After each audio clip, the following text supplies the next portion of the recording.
In January 2024, Jennifer Dazey was found dead in her home with her son Tyler claiming she practiced witchcraft. Despite no physical evidence, he was sentenced to life in prison. But strange behavior from Jennifer's daughter raises questions. Was it mental illness or something more sinister? Let's dive into this unsettling case. If you're into true crime stories like this, hit that like button and subscribe for more deep dives into real-life mysteries. Jennifer Dazey was born on August 24, 1977 in Dubuque, Iowa. She grew up in a close-knit community known for her free spirit and strong, caring nature. Jennifer embraced life with an adventurous mindset, not letting societal expectations define her. She attended Central Alternative High School in Dubuque, where her friends described her as someone who valued personal connections and cherished moments of joy and laughter. As Jennifer matured, her most cherished role in life became motherhood. She had 3 children, her eldest son, Nick Fry, followed by Tyler Dazey and her youngest, Kylie Fry. Jennifer adored her children and poured much of her love and energy into raising them despite facing significant challenges along the way. She worked hard to create a supportive and nurturing environment for her family, even as life presented new hurdles. Jennifer was a deeply religious woman, her faith providing her with strength during difficult times. Her belief in God played a central role in how she raised her children, and she sought to instill strong values in them as they grew. In her early 40s, Jennifer's life took a dramatic and tragic turn when she was diagnosed with brain tumors. This diagnosis came as a crushing blow to her and her family. Despite the severity of her condition, Jennifer approached it with a determination to keep living her life as fully as possible. She underwent 2 brain surgeries, the first in Iowa City, and the second just 4 months before her death. In addition to the surgeries, Jennifer also received radiation therapy in an attempt to control the tumors. While the treatments helped slow the progression of her illness, they also had a noticeable toll on her physical abilities. Although Jennifer's mental competence remained intact, the physical strain of the illness made daily tasks increasingly difficult for her.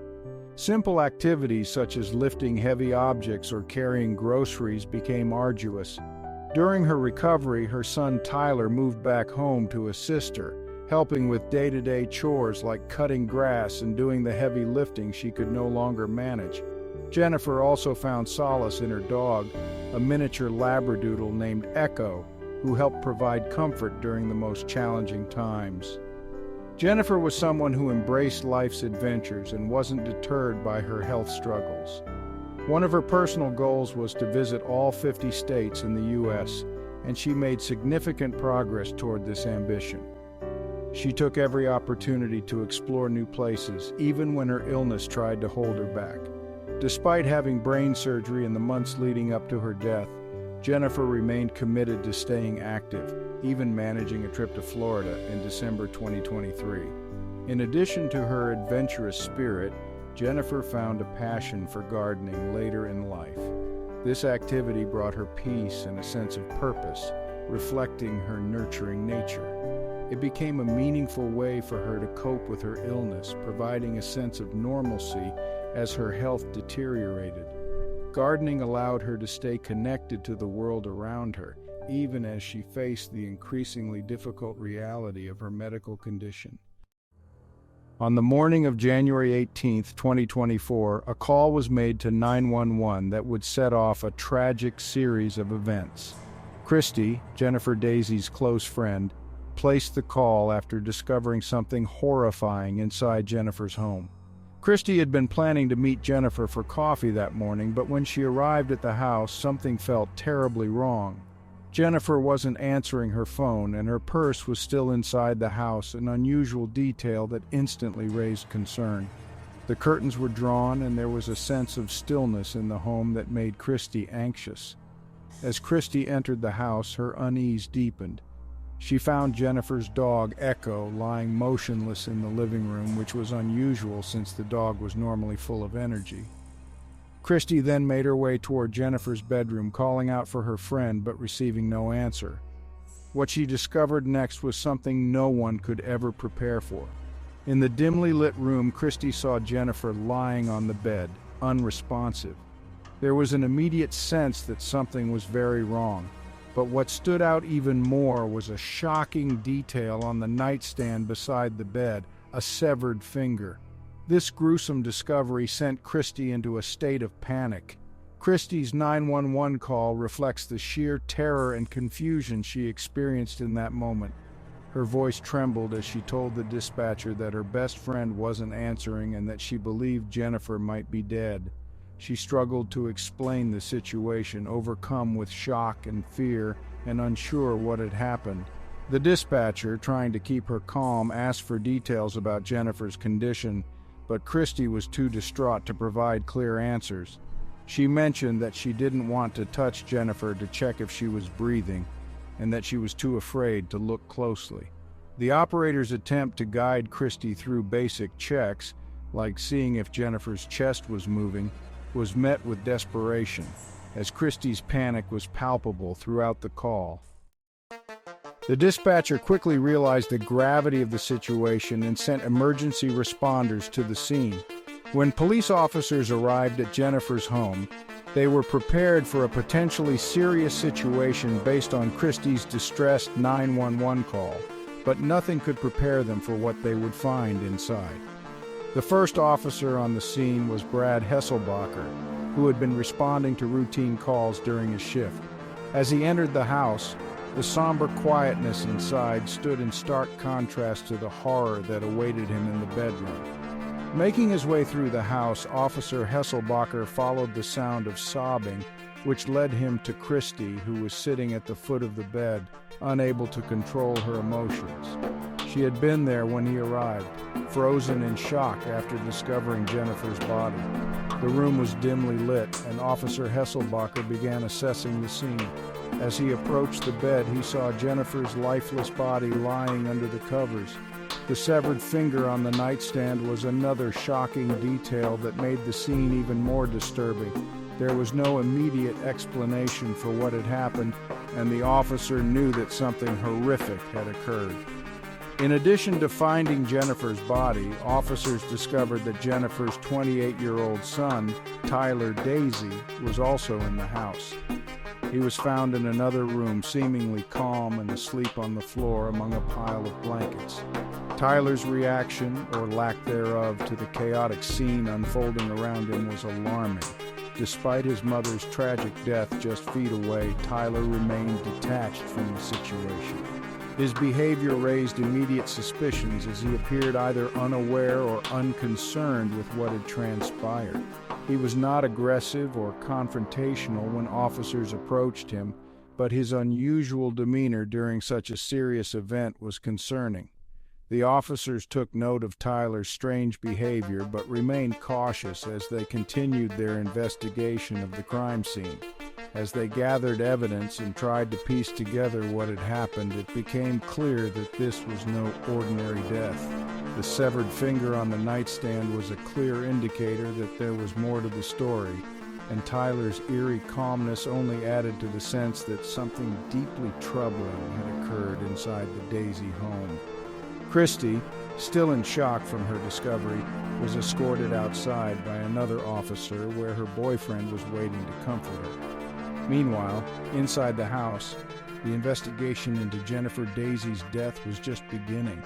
What had started as a 911 call about an unresponsive friend had quickly escalated into a complex and disturbing case, one that would leave more questions than answers in its wake. As the officers continued to examine the evidence, they had no idea how bizarre the case would become in the days to follow. Tyler Dazey, the son of Jennifer Dazey, became the primary suspect in his mother's death almost immediately after police arrived on the scene. Tyler's background played a significant role in the unfolding investigation, as it became clear early on that his mental health had been deteriorating for some time. Born as the middle child in the Dazey family, Tyler had shown signs of mental health struggles from a young age, but it was in his mid-20s that he was diagnosed with schizophrenia. a serious mental disorder that can cause delusions, hallucinations, and distorted thinking. By the time of his mother's death, Tyler's condition had worsened. Family members and close friends were aware of his mental health struggles, although few understood just how severely they impacted his daily life. Tyler had been living with his mother, Jennifer, in the months leading up to her death, and while he was ostensibly there to help her as she dealt with her own health issues, the dynamics in the home had become strained. Christy, Jennifer's close friend, had expressed concerns about Tyler's behavior toward his mother, particularly his verbal aggression. He wasn't physically violent, but his words were often malicious, and those who knew him worried that his schizophrenia was becoming increasingly difficult to manage. One of the most alarming aspects of Tyler's mental deterioration was his growing belief that his mother was involved in witchcraft. In the months leading up to Jennifer's death, Tyler had become fixated on the idea that she was part of a coven, engaging in rituals and practicing dark magic. This belief wasn't rooted in any reality, but for Tyler it became an overwhelming obsession. He frequently accused his mother of using witchcraft to harm him, claiming that she was casting spells and that her actions were directly linked to his feelings of persecution. It was a classic symptom of his schizophrenia, paranoia combined with delusions, but it would later form the basis of his explanation for her death. When investigators interviewed Tyler after his mother's body was found, it became clear that his grip on reality was tenuous at best. During the interview, Tyler spoke openly about his belief that his mother was a witch. He described how he thought Jennifer had been part of a secretive group of women practicing witchcraft, suggesting that her activities were not only harmful to him but also to the world at large. According to Tyler, he had been the one to rid the world of this perceived evil by ending her life. His statements were bizarre and deeply unsettling, filled with a sense of religious zeal and warped logic. Throughout the interview, Tyler remained calm and composed, which only added to the officer's unease. At times he spoke in riddles, his speech punctuated with odd pauses and fragmented thoughts. He rarely gave direct answers to questions, instead steering the conversation back to his belief that his mother's actions were part of a larger cosmic battle between good and evil. When investigators pressed him for details about the morning of Jennifer's death, Tyler claimed that his mother had been practicing witchcraft in her bed when he last saw her. He described her as being sneaky like a witch, but when asked to explain how witchcraft could cause the physical injuries found on his mother's body, Tyler became evasive, eventually ending the interview. One of the most peculiar aspects of Tyler's behavior during the investigation was his tendency to speak to himself when left alone. After the interview officially ended, the recorder in the room remained on, capturing Tyler's self-dialogue. Alone in the room, he muttered strange phrases to himself, including cryptic statements about witchcraft and the psychology of the situation. At one point, he whispered, "They will never figure out the psychology. You have a choice. Conquer me or face hell." These fragmented, eerie comments offered a glimpse into his disturbed mind, revealing just how deeply his delusions had taken hold. Tyler's odd behavior didn't stop there. When he was being transported to the police station, officers reported that he continued to speak to himself in the back of the squad car. At one point he said, "I love you, I'm tired," followed by another cryptic comment, "Conquer me or hell it is."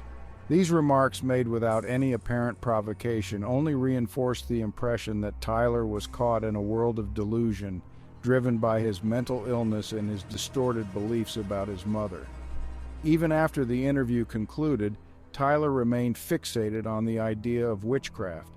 As officers prepared to transfer him to a holding cell, he spontaneously remarked, "Witchcraft, brother. Witchcraft." These words were delivered calmly, as though he were simply stating a fact, rather than making a shocking admission. His detachment from reality, combined with his bizarre statements, left investigators convinced that Tyler's mental health had played a central role in his mother's tragic death. However, the question of whether Tyler was capable of understanding his actions or if his mental illness had completely taken over remained at the heart of the case. Kylie Fry, the youngest of Jennifer Dazey's 3 children, played an unusual role in the aftermath of her mother's tragic death. At the time, Kylie was working as a waitress at a local restaurant where she had been employed for about a year and a half. She was 18 years old and had recently moved out of her mother's house, living independently. On the morning of January 18, 2024, Kylie was at work when she received a call from her grandparents, informing her that something had happened at her mother's home. A neighbor had seen an ambulance outside the house, and Tyler, Kylie's brother, had been spotted in handcuffs. This news, which would be shocking to anyone, seemed to elicit an unexpected reaction from Kylie. Upon hearing of her mother's death, Kylie's response was strange and unsettling to those around her. Instead of reacting with sorrow or shock, Kylie was seen smiling and laughing inappropriately. This behavior immediately raised suspicions, as it seemed out of place given the gravity of the situation. When police arrived to question her, Kylie's demeanor was described as casual and even flirtatious. She smiled at the officers, batted her lashes, and made comments that seemed detached from the seriousness of the circumstances. This odd behavior raised questions about her emotional state and whether she fully grasped the reality of her mother's death, or if there was something more concerning behind her reactions. Kylie's inappropriate responses didn't stop at the initial discovery of her mother's death. When speaking with officers, she made lighthearted comments and asked irrelevant questions, such as whether she had met one of the officers before. Her behavior stood in stark contrast to the usual grief or shock one might expect in such a tragic situation. Even as she learned more details about her mother's passing, Kylie continued to smile and laugh, as though she wasn't fully processing the seriousness of what had happened. This raised red flags for the investigators, who couldn't help but wonder if her unusual reaction signaled something deeper. In addition to her strange behavior, Kylie's past interactions with her mother cast a shadow over the investigation. Not long before Jennifer's death, Kylie had been involved in a domestic violence case against her mother. According to reports, Kylie had been arrested after slapping her mother's foot during an argument. This incident led to a no-contact order being put in place, prohibiting Kylie from being near her mother's home. Kylie's relationship with Jennifer had clearly been strained, and this history of conflict further fueled suspicions about her possible involvement in the tragedy. At the crime scene, Kylie's behavior continued to raise eyebrows. Despite the devastating loss of her mother, she remained composed, even casual, as officers conducted their investigation. Her body language, tone, and overall demeanor seemed to contradict the gravity of the situation. Investigators noted that while Kylie didn't display the typical signs of grief, such as crying or shock, she instead seemed to alternate between indifferent and overly casual behavior. This inconsistency made her appear suspicious to those observing her. When police officers arrived at the Dazey home on January 18, 2024, the crime scene they encountered was both shocking and deeply unsettling. Jennifer Dazey's body was discovered in her bedroom, lying in bed, with visible injuries that suggested foul play. The most disturbing detail was a severed finger found on the nightstand next to her body. This gruesome discovery immediately signaled to investigators that this was not an ordinary death. The scene in the bedroom was dark and eerie, with dim lighting that made the discovery even more unsettling. Jennifer's body showed signs of trauma, though the exact cause of death would later be determined through further investigation. The condition of Jennifer's bedroom raised additional concerns. There were no obvious signs of a struggle, but the presence of the severed finger added a deeply disturbing element to the case. Investigators immediately began looking for clues that could explain what had happened. They carefully documented the position of Jennifer's body, the state of the room, and the location of the severed finger, all of which would be critical in piecing together the events leading to her death. As investigators expanded their search throughout the house, they turned their attention to Tyler Dazey's room.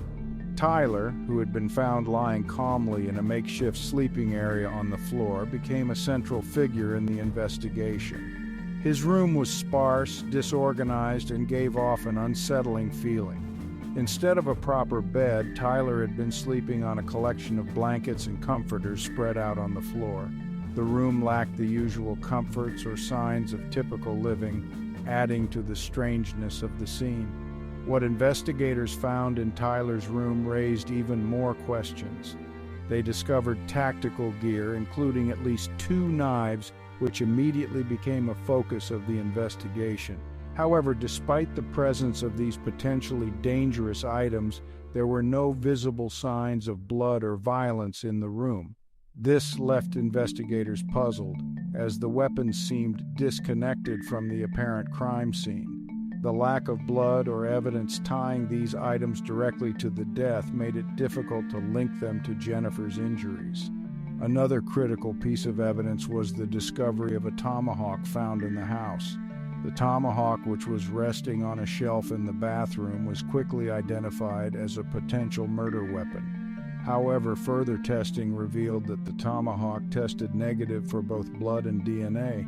This result complicated the investigation, as it suggested that the tomahawk, while a suspicious item, was not used in Jennifer's death. Its mere presence in the house, though, added another layer of mystery to the case.